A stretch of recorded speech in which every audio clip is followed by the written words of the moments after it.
আমাদের দেশে প্রাচীনকাল থেকে সংস্কৃতের সমস্ত বিদ্যা থাকার দরুন বিদ্বান এবং সাধারণের মধ্যে একটা অপার সমুদ্র দাঁড়িয়ে গেছে।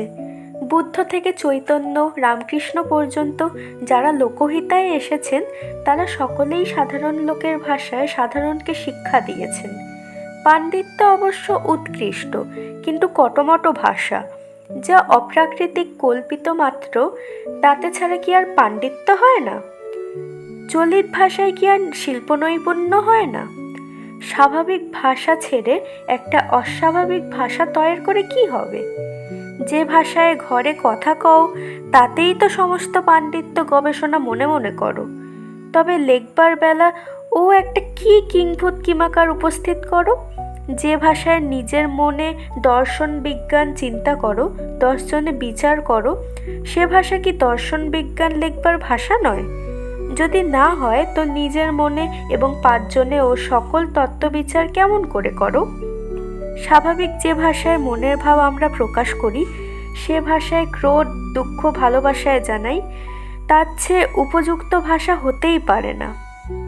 সেই ভাব, সেই ভক্তি, সেই সমস্ত ব্যবহার করে যেতে হবে। ও ভাষার যেমন জোর, যেমন অল্পের মধ্যে অনেক, যেমন যেদিকে ফেরাও সেদিকে ফেরে, তেমন কোনো তৈরি ভাষা কোনো কালেও হবে না। ভাষাকে করতে হবে যেমন সাফ, ইস্পাত, মুচড়ে মুচড়ে যা ইচ্ছে করো। আবার যে কে সেই, এক চোতে পাথর কেটে দেয়, দাঁত পড়ে না। আমাদের ভাষা সংস্কৃত গদাই লস্করি চাল, ওই এক চাল নকল করে অস্বাভাবিক হয়ে যাচ্ছে। ভাষা হচ্ছে উন্নতির প্রধান উপায়, লক্ষণ। যদি বলো ও কথা, বেশ, বাংলাদেশের স্থানে রকমারি ভাষা, কোনটি গ্রহণ করব? প্রাকৃতিক নিয়মে যেটি বলবান হচ্ছে এবং ছড়িয়ে পড়ছে সেইটিই নিতে হবে, অর্থাৎ কলকাতার ভাষা। পূর্ব পশ্চিম যেদিক হতেই আসুক না, একবার কলকাতার হাওয়া খেলেই দেখছি সেই ভাষায় লোকে কয়। তখন প্রকৃতি আপনিই দেখিয়ে দিচ্ছেন যে কোন ভাষা লিখতে হবে।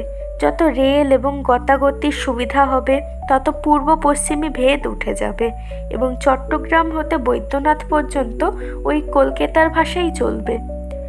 কোন জেলার ভাষা সংস্কৃতর বেশি নিকট সে কথা হচ্ছে না, কোন ভাষা জিতছে সেইটি দেখো।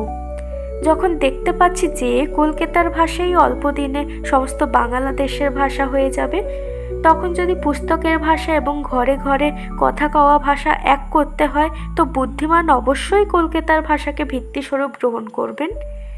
এথায় গ্রাম্য ঈর্ষাটিকেও জলে ভাসান দিতে হবে। সমস্ত দেশের যাতে কল্যাণ, সেটা তোমার জেলা বা গ্রামের প্রাধান্যটি ভুলে যেতে হবে। ভাষা ভাবের বাহক, ভাবই প্রধান, ভাষা পরে।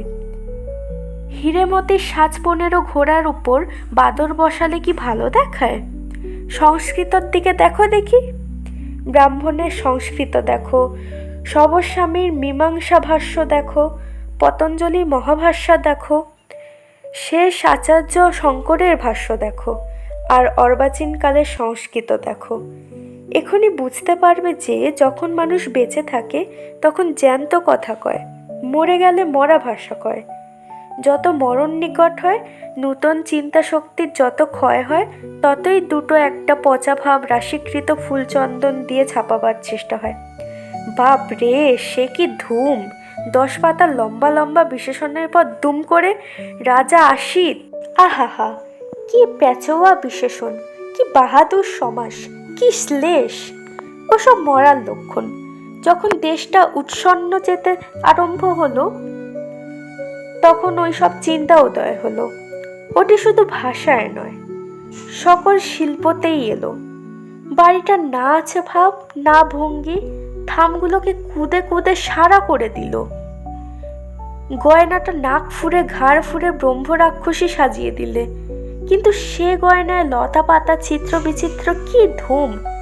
গান হচ্ছে কি কান্না হচ্ছে, কি ঝগড়া হচ্ছে, তার কি ভাব, কি উদ্দেশ্য, তা ভারত ঋষিও বুঝতে পারবেন না। আবার সে গানের মধ্যে প্যাচের কি ধুম, সে কি আঁকাবাঁকা ডামাদোল, 36 নারীর 3 তায় রে বাপ। তার উপর মুসলমান ওস্তাদের নকলে দাঁতে দাঁত চেপে নাকের মধ্যে দিয়ে আওয়াজে সে গানের আবির্ভাব। এগুলো শোধরাবার লক্ষণ এখন হচ্ছে। এখন ক্রমে বুঝতে হবে যেটা ভাবহীন প্রাণহীন, সে ভাষা, সে শিল্প, সে সঙ্গীত কোনো কাজের নয়। এখন বুঝবে যে জাতীয় জীবনে যেমন যেমন বল আসবে, তেমন তেমন ভাষা, শিল্প, সঙ্গীত প্রভৃতি আপনা আপনি ভাবময় প্রাণপূর্ণ হয়ে দাঁড়াবে। দুটো চলতি কথায় যে ভাবরাশি আসবে তা 2000 চাঁদি বিশেষণেও নাই। তখন দেবতার মূর্তি দেখলেই ভক্তি হবে, গহনা পরা মেয়ে মাত্রই দেবী বলে বোধ হবে, আর বাড়িঘর তো সব প্রাণস্পন্দনে ডগমগ করবে। শেষ হলো স্বামী বিবেকানন্দের লেখা বাংলা ভাষা। গল্পটা যদি আপনাদের ভালো লেগে থাকে তাহলে প্লিজ লাইক, শেয়ার আর কমেন্ট করবেন, আর প্লিজ চ্যানেলটাকে সাবস্ক্রাইব করতে ভুলবেন না।